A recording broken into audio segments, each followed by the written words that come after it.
पहली बार अगर आप सीटेट की परीक्षा देने जा रहे हैं 31 जनवरी को और अब आपके पास समय बचा है 15 दिन का, बहुत सारा डर आपको लग रहा होगा, क्या करें, क्या पढ़ें, क्या ना पढ़ें, अभी ये रह गया, वो रह गया। इस बार सबसे ज्यादा समय मिलना है पढ़ने के लिए आपको। फिर भी अगर आपकी तैयारी नहीं हो पा रही है तो फिर फॉर्म क्यों भरा था, है ना? फिर आप सीटेट की तैयारी क्यों कर रहे हैं अगर आपके पास समय ही नहीं है पढ़ने के लिए? समय तो आपको निकालना पड़ेगा ना। अगर आप किसी भी एग्जाम को क्रैक करना चाहते हैं तो समय तो देना पड़ेगा। बहुत सारे लोग ऐसे हैं, हाउसवाइफ हैं, घर का काम है, और कुछ लोग वर्किंग में हैं, कहीं पढ़ा रहे हैं, मानते हैं, बट कुछ तो आपको समय निकालना पड़ेगा। ऐसे ही बहुत सारे लोग फॉर्म डाल देते हैं, अरे पास हो जाएंगे तो ठीक है, नहीं पास होंगे तब भी चलेगा, तो फिर कोई फायदा नहीं है। ठीक है, यहाँ पे हम आपके साथ कुछ रियल एक्सपीरियंस साझा करेंगे, क्योंकि खुद हमने सीटेट 3 बार लगातार बैक टू बैक क्वालिफाई किया है। 2018 में पास हुए थे सिर्फ 90 अंक ला करके, 90 या 91 अंक थे। 2019 में हमारे अंक है 100, ठीक है, और 2019 में जो जुलाई में परीक्षा हुई थी उसमें 100 नंबर मिले हमें। फिर 2019 में फिर से एक बार एग्जाम हुआ दिसंबर में, उसमें हमें 114 अंक मिले। क्या क्या गलतियां हमने की हैं वो हम आपके साथ साझा करेंगे। यहाँ पे आप नंबर देख सकते हैं। Child development pedagogy 24, mathematics 23, EVS में जो गलती हमने करी है वो आपके साथ हम साझा करेंगे। ईवीएस में इसी वजह से नंबर कम रह गया था। आप लोग कहेंगे कि यूट्यूब में तो सर आप बताते हैं कि 30 में 30 लाएं, बट आपके तो 21 आए हैं, तो ये भी हम बताएंगे कि हमने क्या गलती की है, वो गलती आप नहीं करिएगा।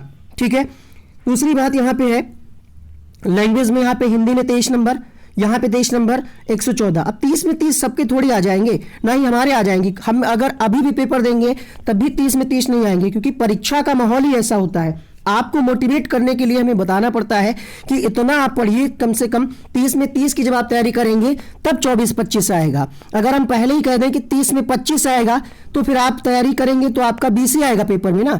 तो इसीलिए कहना पड़ता है कि आप 30 में 30 की तैयारी करिए। इधर भी आप देख सकते हैं ये पेपर टू बिना तैयारी के संस्कृत में आप देख सकते हैं 24 नंबर, ठीक है। इधर संस्कृत में आप देख सकते हैं 23 नंबर। संस्कृत से डर अपने अंदर का निकालिए। और यहाँ पे आप सोच रहे होंगे कि ये नंबर हाइड क्यों किए गए हैं, तो हाइड करने का एक ही रीजन है। सोशल साइंस में हमारे नंबर बहुत कम आए थे, उसका रीजन ये था कि सोशल साइंस के लिए हमने कुछ भी पढ़ा ही नहीं था। आप माने या ना माने, आपके ऊपर डिपेंड करता है। सोशल साइंस के लिए हमने एक भी किताब, एक भी चैप्टर पढ़ा नहीं था। सोशल साइंस हमने दोनों बार क्वालिफाई किया है इन 3 सब्जेक्ट के दम पे, ठीक है। इन 3 सब्जेक्ट के दम पे सीटेट पेपर 2 हमने क्वालिफाई किया है। तो अगर आपकी सीडीपी अच्छी है, अब इसका बताने का हमारा मकसद ये है, सीडीपी अच्छी है इसका मतलब ये है कि आपकी पेडागोजी अच्छी है। और सीटेट में पेडागोजी का ही खेल होता है, कितने अंक का? 90 अंक का खेल होता है। 90 में अगर आप 70 भी ले आए पेडागोजी में, अरे 50 भी ले आए, तो क्या 40 नंबर आप फैक्ट वाले नहीं कर पाएंगे? भाई देखिए, 90 अंक आपके होते हैं पेडागोजी, इसमें अगर आप मान के चलिए 50 नंबर ले आए, 60 नंबर अगर आप ले आए, 50-60, और 30-40 नंबर आप फैक्ट वाले नहीं कर पाएंगे। लैंग्वेज में आप नहीं कर पाएंगे। क्या पैराग्राफ आता है, 4 पैराग्राफ आता है, कितने नंबर का? 30 नंबर का पैराग्राफ आता है। 30 में आप 20 तो ले ही आएंगे ना। तो इस तरीके से आप तैयारी करिए, ठीक है, कि कहीं पे भी अगर कोई डाउट हो तुरंत आप कमेंट करिए कि ये टॉपिक हमें नहीं समझ में आ रहा। अब हम आपको बताते हैं हमने क्या गलतियां की हैं, आपको किन गलतियों को नहीं करना है, बच्चे फेल क्यों होते हैं, इन सब चीजों के बारे में डिटेल्स चर्चा करने वाले हैं। अंतिम 15 दिनों में आपको करना क्या है, तो जैसे कि हमने आपको बताया कि 90 अंक की पेडागोजी आती है। कैसे 90 अंक? तो आपके 5 सब्जेक्ट है, 30 नंबर आपका हो गया पहला सीडीपी का। बचे आपके पास 4 सब्जेक्ट। जो 4 सब्जेक्ट होते हैं उसमें 15-15 नंबर के पेडागोजी के क्वेश्चन आते हैं, यानी 15 चक्कू 60, 60-30-90 अंक यहाँ पे पेडागोजी का खेल है। पेडागोजी में होता क्या है, क्या आपको पढ़ना है कि पेडागोजी आपको समझ में आने लगे, इसके लिए एनसीएफ 2005 को अच्छे से पढ़ना है।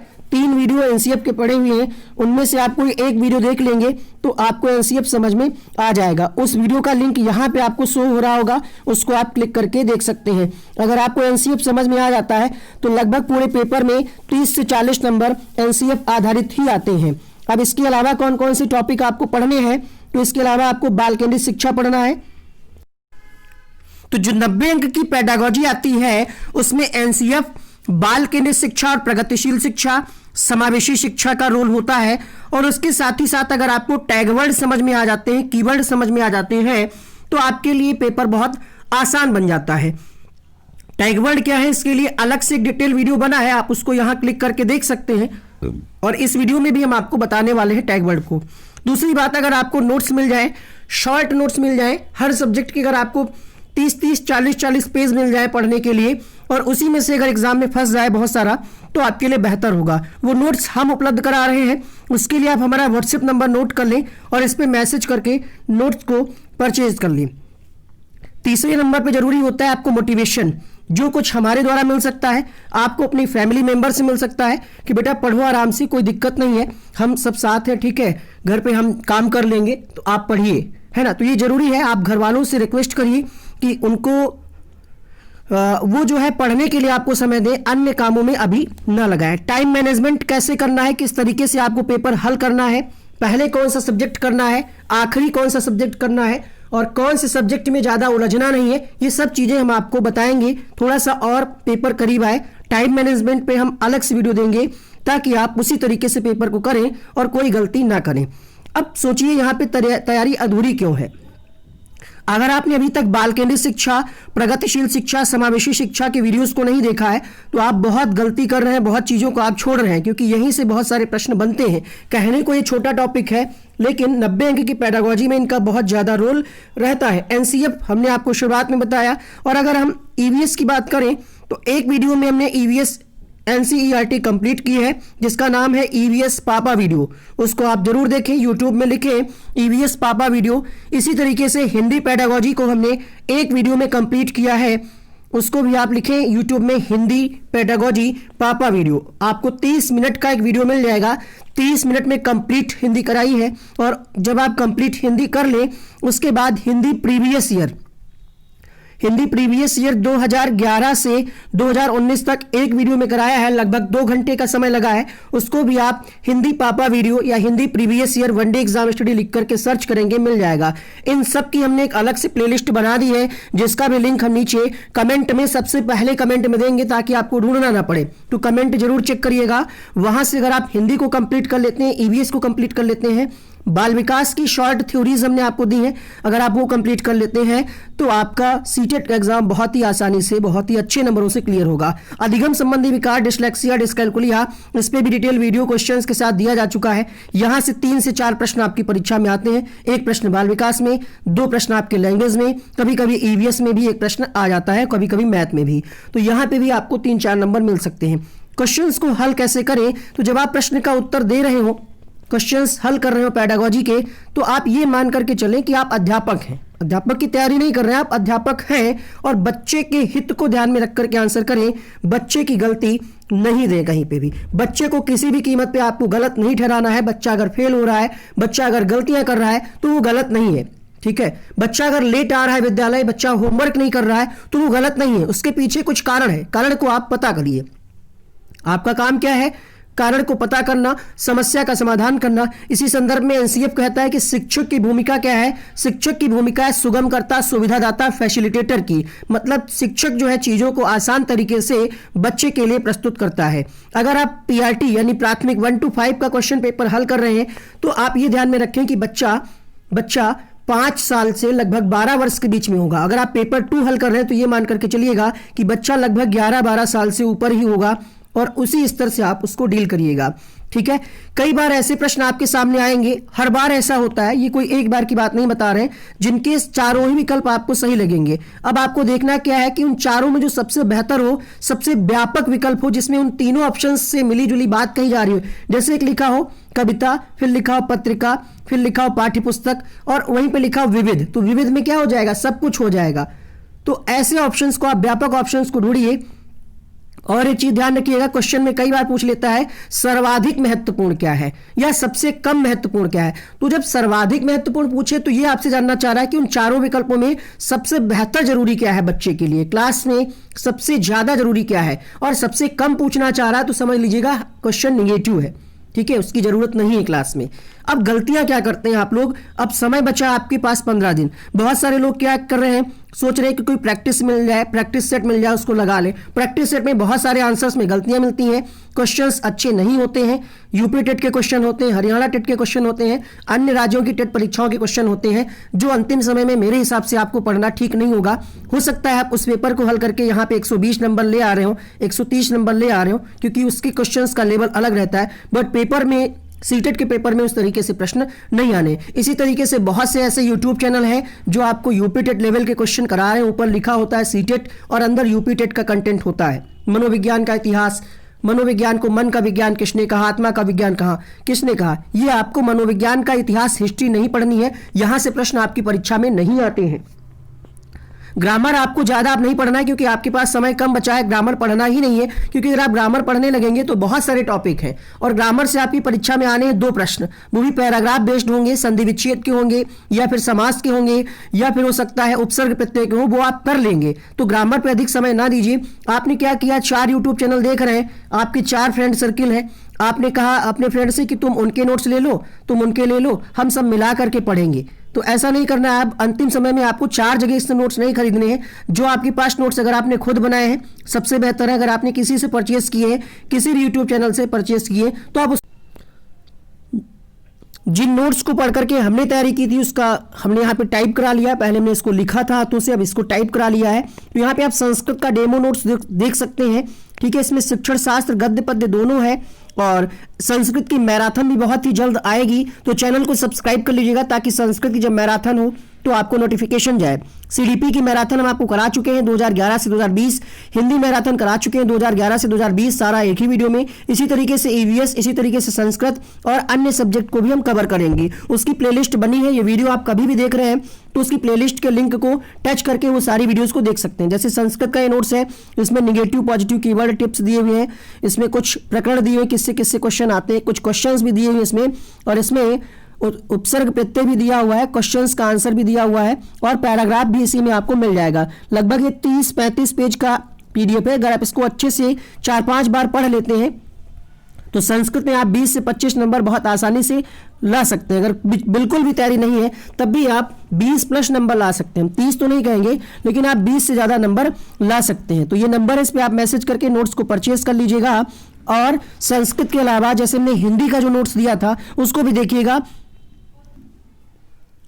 संस्कृत के कुल हमने बच्चों को 3 पीडीएफ दिए हुए हैं, जिसमें एक हमने आपको अभी दिखाया, दूसरा ये, इसमें 15 टॉपिक दिए गए हैं और इसमें इसी में से सारे प्रश्न आपकी परीक्षा में आ जाएंगे। बहुत ही आसान भाषा में इसको लिखा गया है।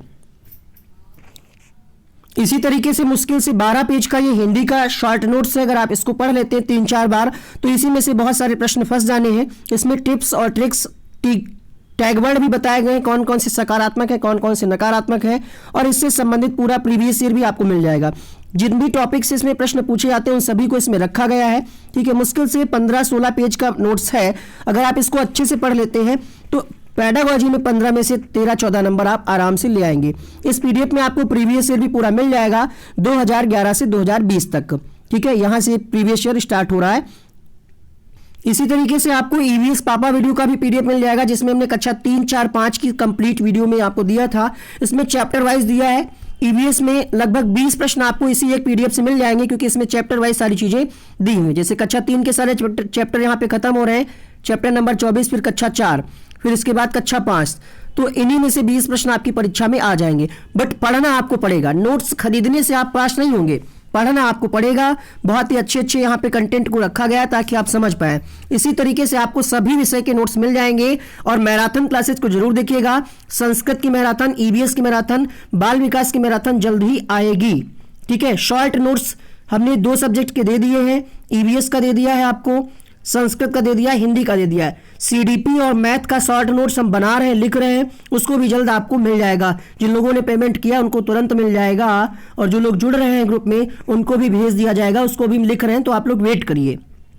और नोट्स बनाने का तरीका अलग अलग हो सकता है आप मतलब सब कुछ पढ़ने के चक्कर में कुछ भी ना पढ़ पाए, तो उससे कोई मतलब नहीं होगा। करना क्या नहीं, आपको ग्रामर नहीं पढ़ना है, सब जगह से नोट्स, नई नई किताबें नहीं पढ़ना है, कोई प्रैक्टिस सेट नहीं लेना है, कोई नई किताब बीएड बीटीसी किताब अब आपको नहीं पढ़नी है, मनोविज्ञान का इतिहास आपको नहीं जानना है, परिभाषा कथन वाले क्वेश्चन आपको नहीं रटने हैं। पैराग्राफ को अगर आप इग्नोर कर रहे हैं तो बहुत बड़ी गलती कर रहे हैं, क्योंकि 30 नंबर यहीं से मिलने हैं।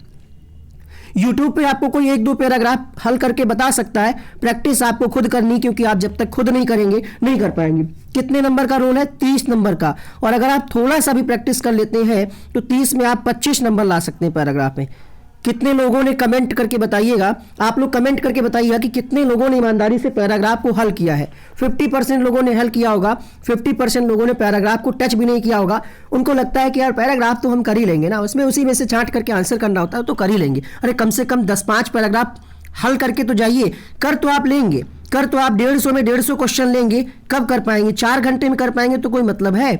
आपको 2.5 घंटे में करना है, बल्कि 2 घंटे में पेपर करना है, क्योंकि 15-20 मिनट आपका चला जाएगा अंगूठा लगाने में, साइन करने में। घड़ी आपको नहीं ले जानी, घड़ी आपके रूम में सामने लगी होगी, घड़ी नहीं ले जाइएगा। क्या ले जाना है क्या नहीं ले जाना है, इसके लिए आगे एक वीडियो हम बनाएंगे जब एडमिट कार्ड आ जाएगा। सॉरी। अब बच्चे फेल क्यों होते हैं? फेल होने का कारण सबसे बड़ा ये वाला है कि भाषा में लोग गड़बड़ी कर देते हैं।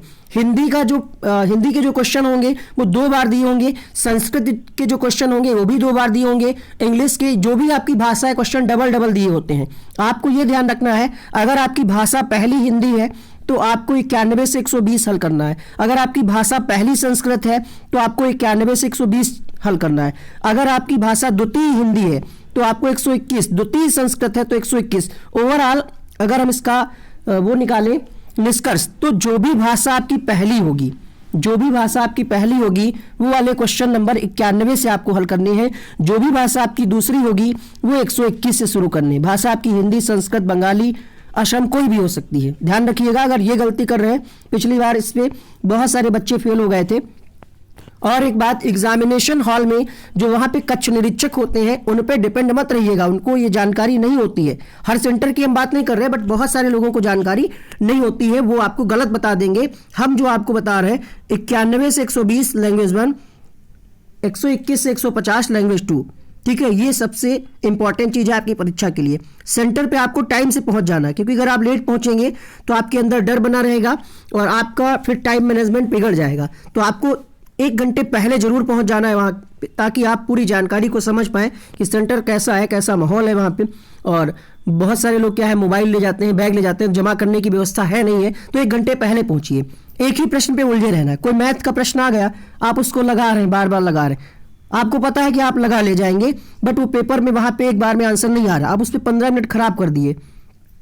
एक क्वेश्चन में अगर आप 15 मिनट खराब कर दिए, मतलब ये है कि आप 15 क्वेश्चन का समय खा गए, क्योंकि 150 क्वेश्चन 150 मिनट, एक क्वेश्चन पे आपको 1 ही मिनट देना है। अगर किसी प्रश्न में 2 मिनट लग रहे हैं तो आपको उतना समय किसी और सब्जेक्ट में बचाना पड़ेगा। जैसे ईवीएस में कुछ क्वेश्चन आसान आते हैं, फैक्ट वाले, है ना, कर्णम मल्लेश्वरी का संबंध कहाँ से है, रेगिस्तान योग कहाँ पे आया था, तो इसमें आप समय बचाइए। अगर कोई प्रश्न ऐसा लग रहा है कि जो आपका समय ज़्यादा खा रहा है, छोड़िए क्वेश्चन, 1 नंबर जाने दीजिए, समय बचाइए वहाँ पे। ये होता है टाइम मैनेजमेंट, ठीक है। और बहुत सारे बच्चे फेल क्यों होते हैं? रजिस्ट्रेशन नंबर ठीक से नहीं भरा है, रोल नंबर ठीक से नहीं भरा है, भाषा ठीक से नहीं भरी है, उसमें सेट होता है MNOP, वो ठीक से नहीं भरा है, तो ये आपको ठीक से भरना है। बहुत सारे क्या करते हैं बच्चे, टिक कर लिया पेपर में, इसका ये सही, इसका ये सही, इसका ये सही है। 150 वाले जो OMR होती है उसमें एक भी नहीं भरा। जब वहाँ पे बेल बजी कि अब आपके पास 15 मिनट बचा है, तब आप गोले भर रहे हैं ऐसे ऐसे, आधे सही भरेंगे, आधे गलत भरेंगे, सब भर नहीं पाएंगे, घंटी बच जाएगी, रह जाएंगे। करना क्या है आपको, 30 क्वेश्चन आपने CDP के हल कर लिए, तुरंत CDP के क्वेश्चन हल करने के बाद 30 क्वेश्चन के गोले भरिए। फिर आपने जो भी किया, EVS किया, हिंदी किया, तुरंत उसके गोले भरिए, ठीक है। NCERT के नोट्स अगर आपको नहीं मिले तो अभी हम आपको नोट्स दिखाते हैं कैसे हैं, ठीक है। इसके अलावा संस्कृत अंग्रेजी से डर क्यों, संस्कृत में आपको करा रहे हैं, इंग्लिश के भी कुछ कुछ वीडियोस आएंगे। हर परीक्षा में ऐसे 4-5 प्रश्न आपको देखने को मिलेंगे जो आप पेपर में हल नहीं कर पाएंगे। घर पे आप कर सकते हैं, लेकिन वहाँ पे आपके पास इतना समय नहीं होगा कि आप उन पे उलझें, तो उनको आप छोड़ दीजिए, ठीक है। आपको 150 में 150 नहीं लाना है, आपको पहली बार में क्वालिफाई करना है। तो 3-4 प्रश्नों पे आप उलझे मत रहिए, उनको छोड़ दीजिए, ठीक है। कुछ ऐसे प्रश्न आने हैं, ठीक है, जिसमें क्या होता है आपको कुछ भी ना समझ में आ रहा हो, समझ में ही नहीं आ रहा, पूछ क्या आ रहा, चाहे संस्कृत हो, हिंदी हो, बाल विकास हो, तो आप बड़ा विकल्प लगा सकते हैं। लगभग 80% तक चांसेस रहते हैं कि वही उसका सही उत्तर हो। नोट्स के लिए इस नंबर पे व्हाट्सएप करके नोट्स को परचेज करें। जैसा कि हमने आपको बताया कि ये हमारा रिजल्ट है, हमने गलती क्या की थी, तो EVS में हमने गोले भरने में गलती कर दी थी। हुआ ये था, इधर से कुछ क्वेश्चंस थे और इसके बाद इधर थे, तो हमने ये वाले क्वेश्चन पेपर में पता नहीं क्या हो गया, ये दिखाई नहीं पड़ा, हमने यहाँ से गोला भरने शुरू कर दिए, मतलब ये क्वेश्चन के गोले हमने सीक्वेंस गड़बड़ा दिया, इसलिए कुछ क्वेश्चन गलत हो गए थे। फिर भी अच्छा स्कोर, अगर आप देख पा रहे होंगे यहाँ पे आपको कुछ मोटिवेशन मिल रहा होगा। तो बस इस वीडियो में इतना ही। अगर आपको इसके अलावा कोई डाउट्स लग रहा है तो आप इस वीडियो के नीचे कमेंट करें, उस पर डिटेल वीडियो दिया जाएगा।